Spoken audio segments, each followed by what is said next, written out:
Geek Therapy Radio.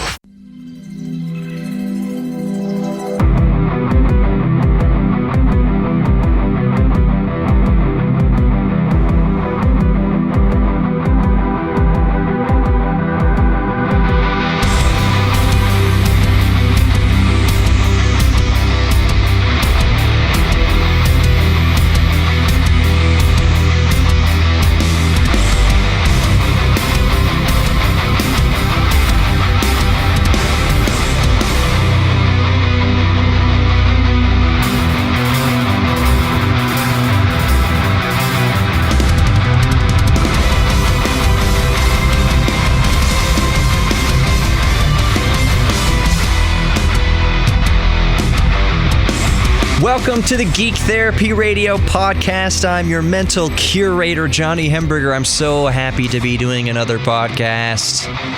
It's been too far and in between.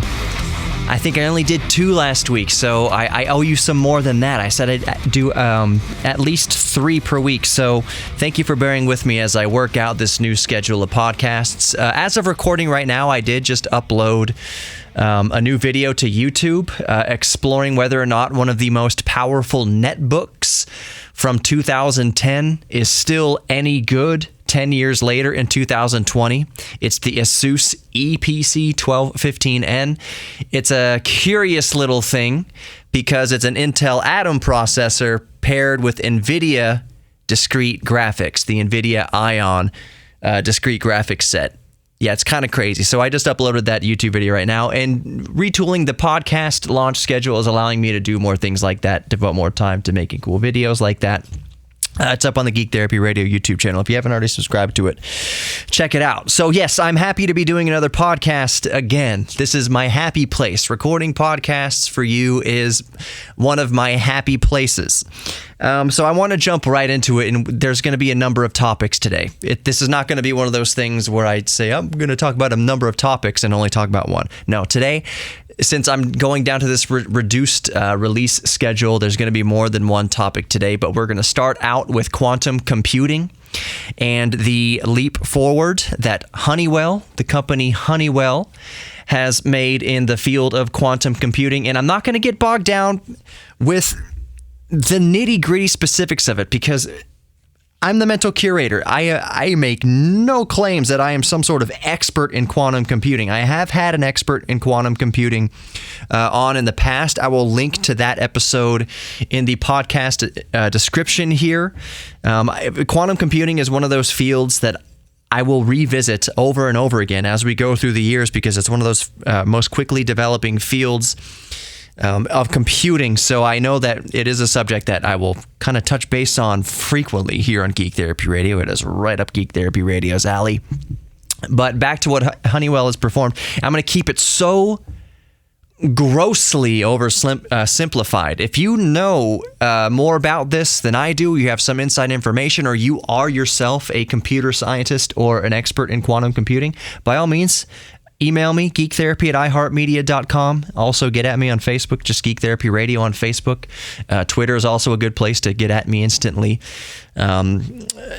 Instagram, Geek Therapy Radio, across all of that stuff. So if you're a quantum computing professional, expert, you know more about it than I do, I would love to have a discussion about it. I would love to have you on the show.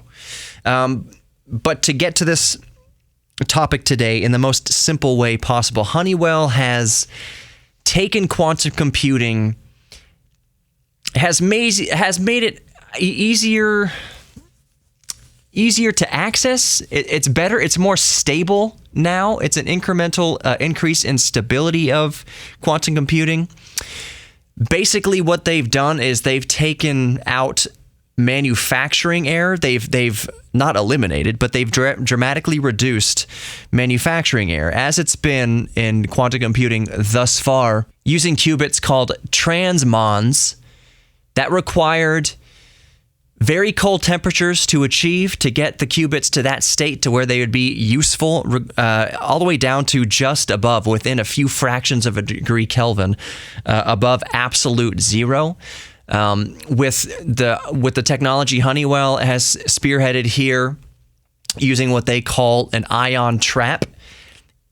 What it boils down to is that you can achieve the state of qubits at a temperature slightly above, more above absolute zero. Actually, it's technically 12 kelvins above zero. So it's a little bit more fluctuation in temperature. So you don't have to get it down to absolute zero. You can use individual lasers to get the qubits to the correct temperature, meaning it uses less energy.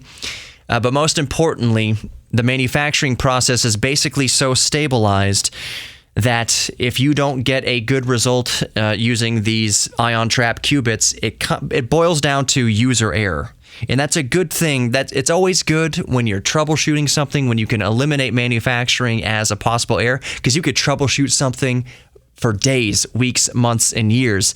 And basically, it could boil down to, oh, there is a flaw in the manufacturing process. There's no way we, the end user, would have gotten this correctly or found this problem, because it all boils down to the manufacturer had a defect in what they sent out to us. So with Honey's ion trap technology, it removes that as a potential source of error. So that means the user has to go through, okay, did we set up the lasers just right? What are our temperatures just right? Yes, at 12 kelvins. Are we at 12 kelvins? Do we have enough barium ions mixed with the ytterbium ions? The heck ions are they called? I didn't want to get so deep in the milieu of all this. Ytterbium, ytterbium are the ions they're using for the qubits in the Honeywell machine. If you're not getting it just right, if you're not getting the ytterbium ions just right at the just correct temperature, it's not because Honeywell manufactured an inferior machine. It's because you on the user end have set it up wrong somewhere. It's way easier when you open your computer case, to use a very simple example, and see, oh, my video card power supply, the PCIe power supply to my video card is just unplugged. That's why I'm not getting any video, versus pulling your hair out for months, years, over your quantum computing machine. And what it boils down to is, hey, the old way of making these quantum computing machines meant that each manufacturer, each chip that they came out with, so to speak, was prone to manufacturing defects, and there was no way around it. Basically, what Honeywell has done has made it a more stable platform and easier to isolate and troubleshoot possible issues. So congrats to Honeywell. And again, before we move on to the next topic, that is such an extremely simplified explanation of what Honeywell has achieved. But it is progress in the field of quantum computing nonetheless. I will link the article in the podcast description below for you to read for yourself. Very cool. Progress being made in quantum computing. So the last thing I want to say about that is that Honeywell's machine has been made available and will be used with Microsoft's Azure cloud service later this year. Very fascinating stuff. All right, moving on to the next topic. Every once in a while, I circle back around to the iPhone, iPad, iOS jailbreaking scene anytime there's kind of a big development. And there's been a fairly big development recently with the Check-Rain jailbreak. Check-Rain spelled with an 1 instead of I. Check-Rain now runs on Linux, which means it also runs on Android, which means now, if you have a rooted Android phone, you can jailbreak an iPhone. That's some of the funniest stuff, funniest geeky stuff I've heard in a long time, that if you have a rooted Android, you can use a USB-C to Lightning cable and use your Android to jailbreak an iPhone. It's silly to me. Check-Rain exploits the iOS in DFU mode, which is device firmware upgrade mode. I'm not going to go over all the specifics on how to do it, because frankly, I myself am not a professional at jailbreaking. I used to jailbreak all the time back in the day when I had iPhone. I stopped using iPhones at iPhone 4S, I think was the last iPhone I had. And heck yeah, I jailbroke that. Cydia, everything. So the Check-Rain exploit is temporary. That means that when you reboot your iPhone, you are no longer jailbroken. It goes back into its locked, sandbox operating system, firmware, all that good stuff. So every time you want to jailbreak the phone, that means you're going to have to hook it up to a rooted Android, run the check rain exploit every time you want to do it, every time you power on the phone. That's one reason why I stopped jailbreaking, because I do have an iPad, and I don't know, man. Maybe I'm just at that point where I'm just letting iOS be iOS because I don't use it all the time. I mean, it's not my daily driver. My Samsung is daily driver, so my daily driver is Android and Windows, and I tinker around with Linux and Debian on the Raspberry Pi. So I just kind of use my iOS for YouTube and playing simple planes, like playing games. I wish that I could install more emulators more easily without jailbreaking on the iPad, because I think the iPad would make it an awesome emulation device. If I had to go back in time and buy a device, I probably would buy that Samsung Galaxy Tab S. But either way, that's where I'm at right now, and I guess I just don't care enough to jailbreak, especially if it's temporary jailbreak where you have to every time you reboot it, you have to rerun the jailbreak. It just kind of seems. I'm not the type of person, since I don't program and I don't code and all that kind of stuff. Jailbreaking doesn't have the big appeal to me anymore because I'm not trying to undo anything on iOS. Me personally, I know there's a lot of people out there. I'm so thankful that jailbreaking still exists and that the jailbreaking community is still going strong and that iOS 13 is very vulnerable. Anything to keep Apple in check and iOS in check is a good thing, and in many ways make it better. So at any rate, I'm just reporting that you can now use Android. Since CheckRain runs on Linux and Android is based in Linux, you can run the CheckRain jailbreak exploit on your Android and tether it with a USB cable of some sort of different connections to a lightning cable to an iPhone, and jailbreak an iPhone with an Android. That's wonderful. That's funny on many levels. Moving on. One of my favorite bits of news from the past week or so is that the Raspberry Pi 4.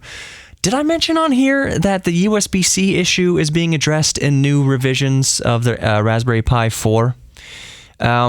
Very soon here, new Raspberry Pi 4s you buy will have the updated USB-C. The issue with the USB-C power issue was that the Raspberry Pi 4 would not be recognized by smart USB Type-C chargers.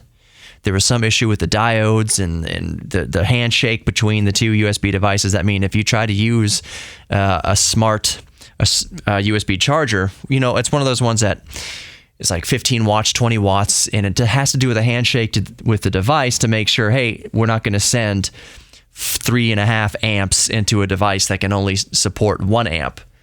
So basically, the Raspberry Pi 4, they just made it, they didn't tell anybody this, just that you had to use a dumb charger. It had to be a 2.5 amp charger or whatever it was. You can get away with a little less, a little more, but it had to be a dumb charger that wouldn't make that handshake. So some users of Raspberry Pi 4s were upset that they couldn't use their one USB Type-C charger, whatever came with their smartphone, what have you, that they couldn't just use that charger with their Pi 4. They had to go out or find a dumb charger that just sends out 2.5 amps over USB Type-C, no matter what, no handshake, just all the power. But there is a revision coming down the pipe of new circuit boards, the new PCBs that will allow for smart USB Type-C chargers to be used with the Pi 4. So I don't think you can expect that to be available in the next few months. But it is definitely coming down the pipe. Raspberry has addressed the issue. For those new to the podcast, I have talked to Eben Upton, who's president and CEO of Raspberry Pi Foundation, about the Raspberry Pi 4, kind of updates we can expect for the Raspberry Pi 4. Specifically, when can we boot solid-state drives from USB 3.0 Right now, it's still locked to running your operating system off of the micro SD card. Now, there is a way to boot from the SD card and then basically hand it off to a solid state drive hooked up with USB 3.0. That's just, it's rigmarole. I wouldn't say that it's the most difficult rigmarole in the world to do that. But it's rigmarole nonetheless when you should just be able to plug in a solid state drive, an M.2 or whatever, 2.5 inch solid state drive to USB 3 and get all the benefits of USB 3.0 speeds instead of relying on the micro SD card. I think that was one of the biggest, I don't want to call it an oversight because I don't work for Raspberry Pi and I don't know all the ins and outs on how to make that possible. I just know it's a different protocol with USB 3.0. And it's not something that they could implement right off the bat. But Eben Upton has assured me that they are working on it. Now, I talked to him over the summertime. Was it the summertime or was it early fall? But Raspberry Pi is definitely working on boot from USB 3.0 on your Raspberry 4. They have addressed the USB Type-C power issue that I just mentioned. That's coming down the pipe in the next couple months. I would imagine they'll start shipping the new PCBs, the new revisions for that. I asked about any sort of update to a new model of Raspberry Pi Zero, like a Pi Zero 2, that maybe we get at least a dual core model. He went into not the obvious, but the explanation that there's only a certain amount of chips they can use, that there's not a whole lot of access to dual-core ARM processors that would fit on the actual PCB of the Raspberry Pi Zero. So for now to the near future, or the unknown future, that the Pi Zero, the single-core Raspberry Pi Zero and Pi Zero W is just what it's going to be for now. Although Raspberry does surprise us from time to time. Maybe he was just being tight-lipped about that and unspeculative about that, because who knows, maybe next month they could release the Pi Zero 2 that's dual core or maybe even quad core. Honestly, I just want dual core. But I did talk to Eben Upton. So, in addition to the USB Type-C update to the revision to the PCB to allow smart chargers to be used with the Raspberry Pi 4, there's an upgrade to the RAM too, at least with the pricing. So whereas the 1 gigabyte Pi 4 was $35, now the 2 gigabyte version is also $35. So you can get a 2 gigabyte Raspberry Pi 4 for $35. Apparently they will still sell the 1 gigabyte version at $35 in bulk to I don't know, different companies and different industrial applications, something like that. But for you, the consumer, if you were to walk into, I don't know, Micro Center, wherever they sell Raspberry Pis, you can get the 2 gigabyte version now for the same starting price of $35. That's awesome. That is absolutely wonderful. So it used to be $45. The old tier was 1 gigabyte, $35, 2 gigabyte, $45, and 4 gigabyte for $55. That makes me wonder, and I'll look it up here, is the 4 gigabyte version cheaper? Is the 4 gigabyte version going to be $45? And nothing around here that I'm seeing says that that's the case. So as of now, as of recording right now, as I'm telling you right now, 4 gigabytes is still $55. But 2 gigabytes is $35. That's great. $35. You should get a Raspberry Pi 4. I'm just telling you right now, if you're any sort of tinkerer, you should get a Raspberry Pi 4. You should get a Raspberry Pi 3B Plus. Raspberry Pi 3B Plus definitely boots off of USB 2.0 to solid-state drives, and it becomes very snappy when you're booting and running your operating system off of a solid-state drive instead of the micro SD. It's a night and freaking day difference. Can't wait for that to happen to the Pi 4.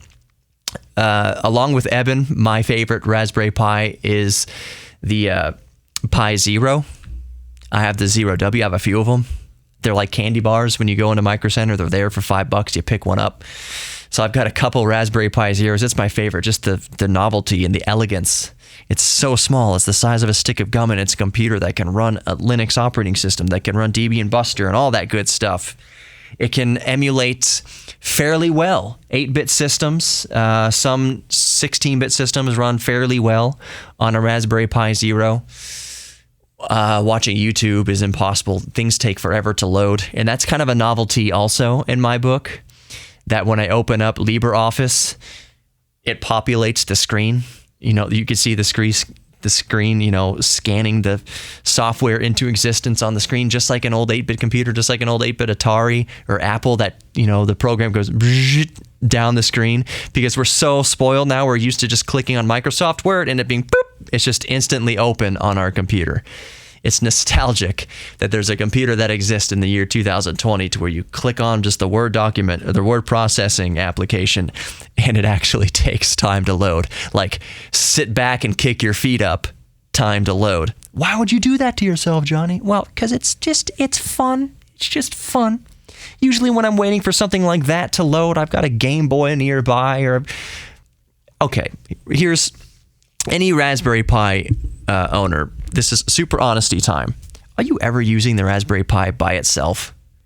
Do you not have your laptop on or your desktop PC, your beast rig on at the same time while you're using the Raspberry Pi and another monitor? I would wager that most of us are using the Raspberry Pi in that kind of scenario. So if you're using a Raspberry Pi Zero and it's going to take 2 minutes or a minute, whatever, for the just the word processing, LibreOffice to open up, while that's happening, you're going over to your main PC and you're getting a few more, you know, kills in Doom or something like that, or playing a round of Rocket League for a couple minutes while you're waiting for your Pi to load its software, doing other things. That's how I use my Raspberry devices 90% of the time. It's supplemental. It's going on in addition to my laptop being on or my desktop running. I just have it on a different monitor, and it's fun in that way. Okay, so that was Raspberry Pi 4 news. $35 for the 2 gigabyte model. Now, that's wonderful. You should go get a Raspberry Pi. And I'm not even selling them. This isn't even me telling you because I have some sort of code in the podcast description. If you do buy a Raspberry Pi, go on Amazon and use my code, whatever, so I get a little stipend on the other end. No, I'm just telling you one geek to another. I'm not sponsored by Raspberry Pi or any retailer that sells Raspberry Pis. I just think they're really fun. And if you're listening to Geek Therapy Radio, I know that you probably into that kind of stuff too. So Raspberry Pis are so great. If you're one of those people that says, man, I should really get a Raspberry Pi, I've been meaning to get a Raspberry Pi, go get a Raspberry Pi. Order a Raspberry Pi. Just do it. I promise you, you'll love it. Okay, I've saved the biggest whopper of a story for last. By the way, I tried an Impossible Whopper and it wasn't bad. Staying on track here, though. This might piss a lot of you off. Actually, I guarantee you it's going to piss a lot of you off, whether you are into flying drones or radio-controlled aircraft or any aircraft at all over 0.55 pounds. That's just over half a pound. Just over 8 ounces, basically. So most things that go into the air, this will affect. And by proxy, if you don't fly anything, if you aren't into remote-controlled aircraft, you'll just be pissed at the notion of this. The FAA is has plans to make a new rule, to impose new rules and regulations on unmanned aerial vehicle enthusiasts like me and like many others who like to fly drones or remote-control airplanes or remote-control helicopters, or even gliders, things with no engine in it. This is going to apply to anything that moves through the air that weighs more than 0.55 pounds. So almost everything. The regulations the FAA is planning to propose, they are listening to public comments. We'll get to those in a moment. But it will require anything over half a pound, 0.55 pounds, that goes into the air to require an internet connection at all times with its GPS location. Now, that's already kind of a thing for many drone owners. I myself own a DJI Phantom and a Mavic. The one I use most is the Mavic Pro. The Phantom camera doesn't work, but whatever. Whenever I fly it, it is connected to the internet, and DJI knows where I am at all times. And police agencies can lock onto the signal that's being transmitted from my drone back to my remote control. They can lock in on that and see my location with their scanners anytime they want to. What this new legislation would do is say that anything up in the air needs an internet connection with its GPS coordinates being broadcast at all times. That means that a law enforcement agency doesn't have to go out in the field and point their radar towards a suspect drone and get the data from it. That anybody, anywhere, any law enforcement agency, the government they'll just know when you're up in the air, and they'll know exactly where your drone is. But it's not just drones. Like I said, it's anything that goes up in the air. So let's say you've been in the RC aircraft hobby for decades. Let's say you've been doing it since the 60s. When did it start? I would wager maybe the 40s, 50s. If you've been an RC aircraft enthusiast or any sort of unmanned vehicle enthusiast, aircraft enthusiast for the past several decades, that means to legally operate your plane, which your plane in this instance, your plane may be over 40 years old. It may be something that you built with your great-grandfather. That means it would be illegal for you to fly it without having some sort of GPS transponder on it that is connected to the internet. So how do you do that? This raises so many questions. First of all, they haven't passed this yet. They have been listening to public comments. The comments officially closed on Monday, March 2nd.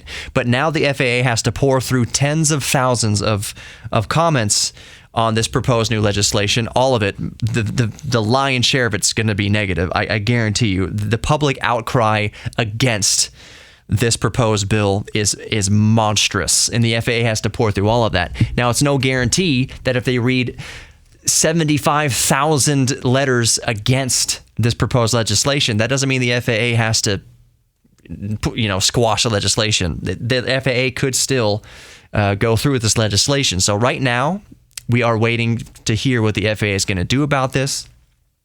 But let's say it does go through, and let's say you have this 40-year-old nitro-powered airplane or helicopter, whatever, that you've been flying for decades. You and your grandfather built it. And you live out, you have this big open sky, this farm somewhere, and you're nowhere near any sort of Wi-Fi connection or even a cellular connection. I would wager that most of the time nowadays you would have a cellular connection out there. But regardless, you would need to affix some sort of transponder to it, some sort of Wi-Fi device to it, some extra components to this 40-year-old, 50-year-old RC aircraft you built with your grandfather, and turn it on and have it be going through the cellular network or whatever, so that the government knows what you're freaking doing with your airplane. There's been a few is putting it lightly. The vast majority, this all stems from new drone pilots, basically. People who are going out and buying drones and causing a ruckus in your airports and flying them into planes and buildings. I myself have had a mishap with a skyscraper here in the greater Houston area. It was a mistake. Everything's above board. It's all in the clear. That's fine. But I'm not talking about people who are making mistakes. I'm talking about there are some people who use drones for nefarious reasons, making it difficult for everybody else. It's those buttheads that are the reason why the FAA thinks that they have to make this sort of legislation, because a fraction of a percentage of the hobbyists out there do bad things. They're going to punish 99.9% of the law-abiding hobbyists. That's the way this works. That's what the FAA is proposing. It was bad enough that they required that every drone over half a pound require some sort of identification. I had to submit years ago, and I believe it fell through. This legislation fell through a year later, but I had to submit and register my Phantom 3 when I had the Phantom 3 still flying around. I had to register it with the FAA. Just like a pilot has to register their airplane with the FAA, I had to register with the FAA to fly my drone legally. It was nonsense, and that's nothing. Making a requirement that anything over half a pound has to be connected to the internet at all times when it's in the air is something drastically different and way more infringent upon hobbyists' rights. Way more. Again, I go back to the person who's been flying with their family. They built the plane 40 years ago with their grandfather. What effect is this going to have if it goes through? And I'm leaning, you know what? I'll just say I wouldn't be surprised if this legislation goes through. What would this mean to hobby shop owners who a lot of their bread and butter is selling parts for aircraft, selling RTF kits, ready to fly airplane kits and helicopter kits? The entire industry would have to remanufacture their products. They have to redesign, re-engineer everything of their product. When you add weight, let's say the modules they would have to add to their aircraft weighs an ounce, weighs 1 ounce, and it's going to attach to your phone. You have to have an app on your phone so that this device can lock to the app and fly around and be attached to your phone within miles. It's a nightmare. It's a freaking nightmare. But adding any sort of weight to an aircraft is a big deal. It throws off the CG, the center of gravity. This would require the entire industry making aircraft over half a pound, 0.55 pounds, to completely redesign, re-engineer, and remanufacture their aircraft. It's not a thing where you can just say, okay, we'll just glue this aftermarket device to the inside or the outside of existing models of aircraft. You can't just do that. You have to shave off a little bit of weight here and there to make up for the extra ounce or so that you're adding. And that's oversimplifying it.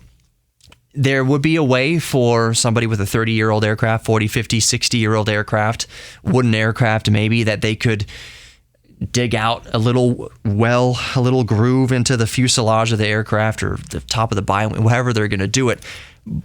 Because the government says you need to do that. You need to destroy and besmirch something that you built with your hands and blood and sweat and tears, possibly with a family member, because the government needs to know where your airplane is at all times when it's flying, connected to the internet at all times. I can't stress that enough. It's pissing me off.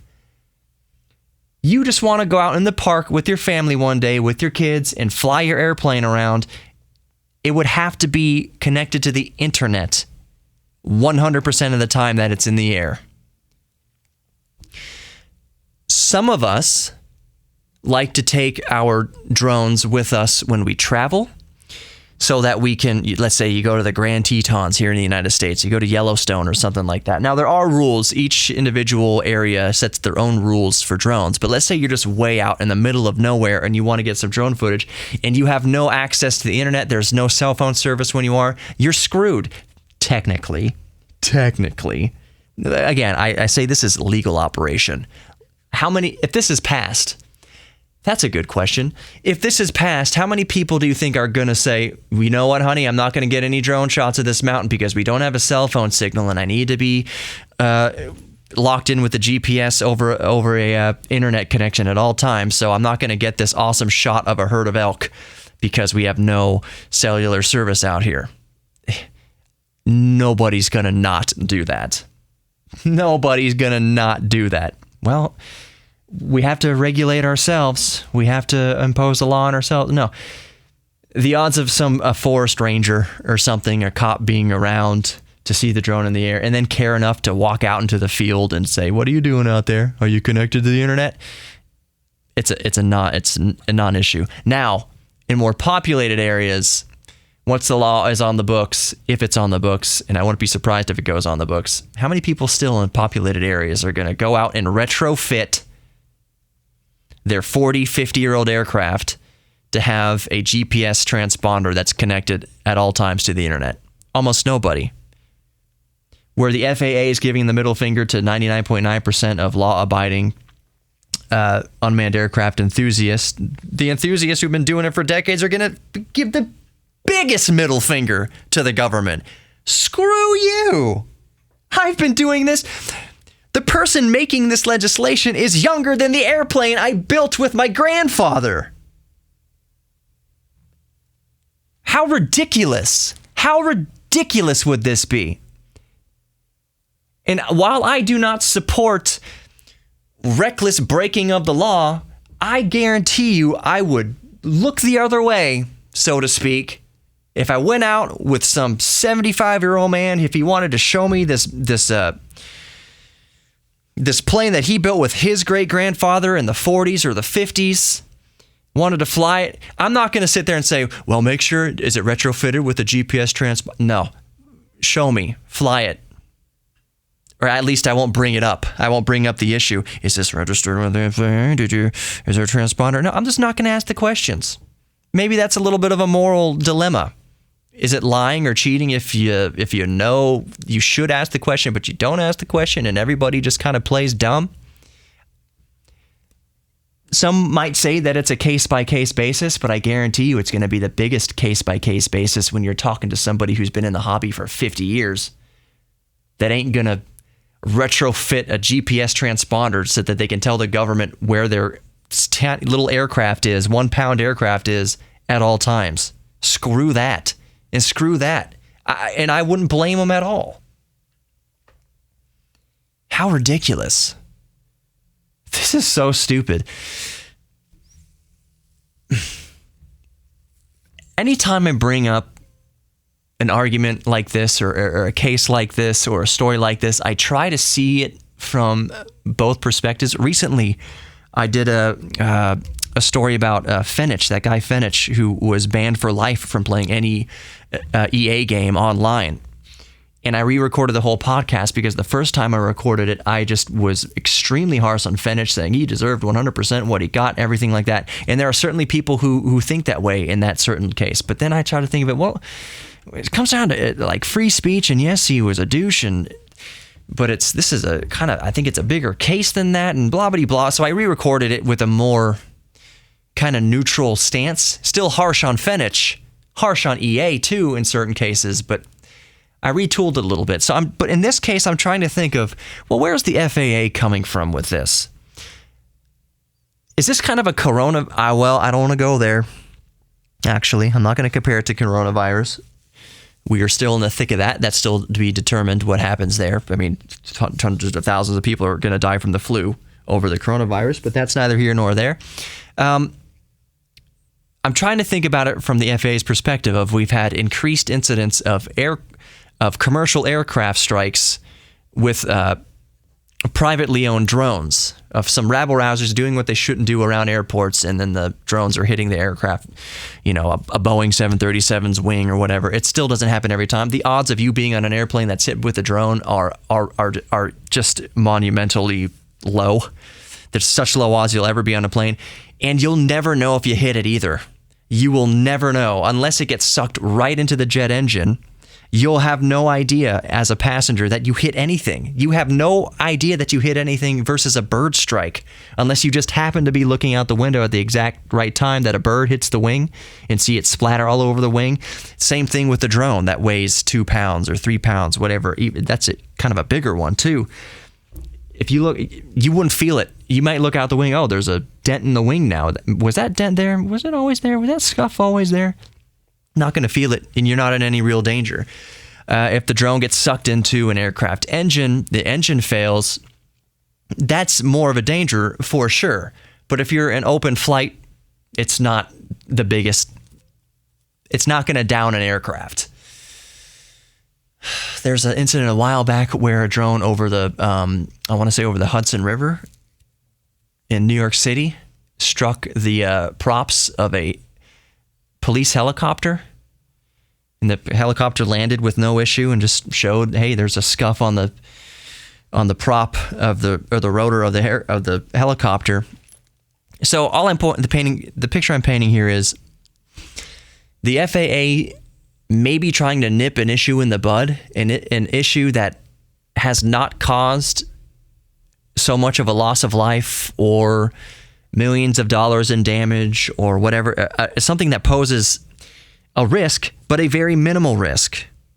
A very minimal risk caused by an extreme tiny fraction of people that the FAA now is trying to punish, like I said before, the other 99.9% of innocent law-abiding hobbyists for. And I'm trying to see where the FAA is coming from. What possible... I always look to money. One of the first things I look to is money. What reason do they have? Any reason for legislation, usually follow the money. Who's going to make the most money off of this? That's usually the best explanation. It's the simplest explanation. Who's paying for this? What industry is going to make money off of this? Who's going to line their pockets from something like this? And I just can't find it with the FAA. If the FAA implements this regulation, this will hurt an industry. Millions and millions, tens of millions, hundreds of millions of dollars. It will hurt an industry. It will hurt mom and pop brick and mortar hobby shops. It will hurt so many people, not just the hobbyists who now, in order to be legal, will have to retrofit their aircraft. It's going to hurt the industry.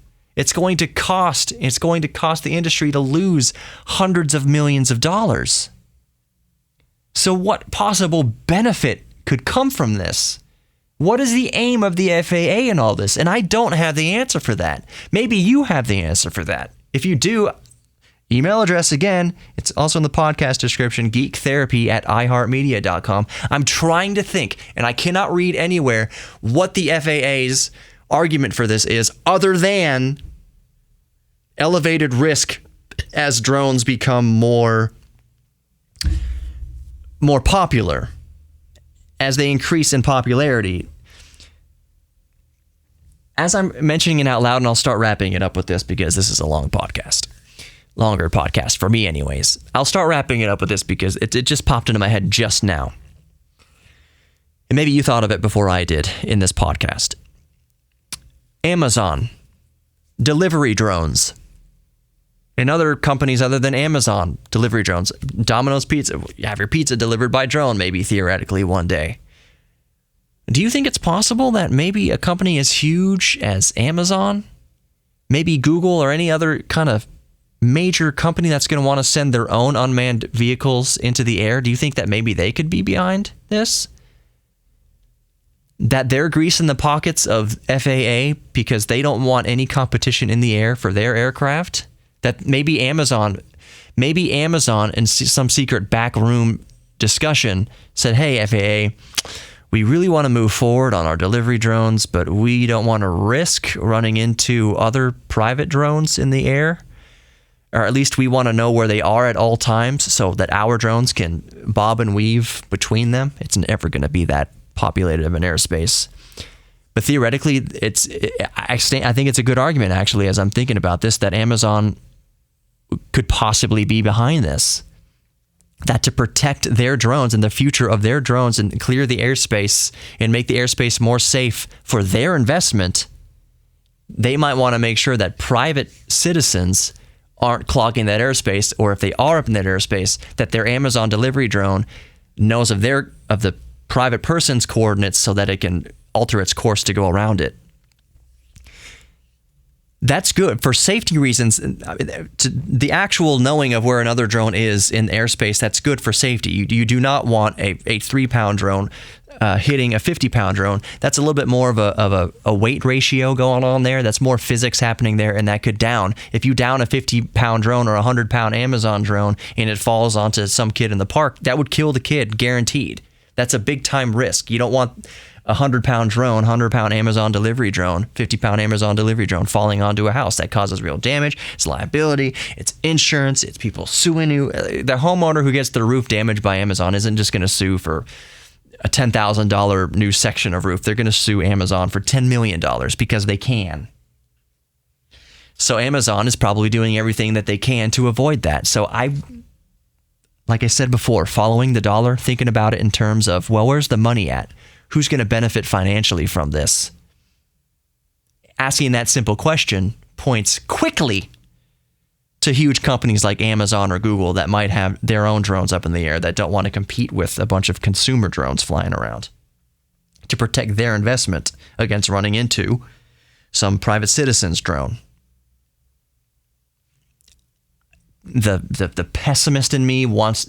The pessimist in me, perhaps the realist in me, I think pessimism and realism can be kind of closely attached, closely related. I would not be surprised if Amazon is behind all this lobbying, if they are secretly lobbying the FAA to restrict private citizens' drone use so that their corporate drone use can go unrestricted or with less risk to their investment. I would bet on it, actually. Maybe I wouldn't bet my whole nest egg, but I'd bet $100 that Amazon is a company that would like that this legislation be passed. huge companies, Google, that they're the ones that are secretly behind this. Promise you. I promise you. I would be bamboozled if they weren't. They're the only people that stand to benefit from regulation like this. That makes too much sense. As I'm saying it, it makes too much sense. But everyone's free to their opinion. I think I'm onto something there. I haven't seen this in any comment anywhere on this issue. Amazon stands to gain the most from legislation like this to protect their investment of whatever they put in the sky. I think it makes sense. Would really love to know what you think about this. geektherapy@iheartmedia.com. Seriously, if you have any sort of idea about this, feel free to email me. Just click the link in the podcast description if you want. Just geektherapy@iheartmedia.com. On Twitter too. Seriously, get at me. There's a few of you who talk to me regularly after these shows. I would love to hear from you. What do you think? Who's behind this? Is it just the FAA being, trying to play it too safe, even if it screws over millions of people? Or do you think the more likely scenario, as I just thought of, is that Amazon's behind it? They're about to put a bunch of drones in the sky, or would like to soon in the future. I don't think that's too conspiratorial. It makes too much sense. It's the answer that makes the most sense. If this legislation gets passed, besides the FAA coming through tens of thousands of legit letters from the public of an outcry against legislation, if this passes, if the FAA passes it anyways, then you would know that they are being lobbied by somebody. Amazon, Google, Apple, transportation companies, delivery companies, anybody who could benefit from corporate use of drones. Promise you. That's going to do it for Geek Therapy Radio podcast. Remember that we're all geeks about something. So embrace your geek thing. You are worthy of love. Yes, you listening right now, you are worthy of love, both giving and receiving love, and you are worthy of your own self-respect. Go buy all the drones now before it's illegal, before you can't fly them, or before they're severely restricted. Anyways, thank you so much for listening to the Geek Therapy Radio podcast. It means so much to me from the bottom of my heart. Oh, and I'll plug the Patreon since I don't do that nearly enough. I set up the Patreon and then I hardly ever advertise that it exists. I very much appreciate any patrons that I have. I had an interview with LGR, Clint from LGR recently. Patrons can hear the entire unedited, I think it's like an hour and a half or so, hour and 20 minutes at least of unedited interview between me and Clint. That interview was cut down to maybe 20 minutes total in length for the broadcast, but you can hear the full hour and a half. So patrons get perks like that. All sorts of behind the scenes stuff will eventually be added. Anytime I have a long interview that I have to whittle down, I'm going to make it available in its entirety unedited to patrons. And I so much appreciate any patrons that I do have, whether it's $2 or $20, whatever it is. I love you all for it. I'm always flabbergasted when it says, "Oh, you've got a new Patreon." I'm just like, why? It's weird. Like, why is somebody helping support me? But I'm bewildered and beguiled by your generosity. So thank you very much for supporting the Patreon. The link is in the podcast description. Super long outro. I'll talk to everybody later. Take care.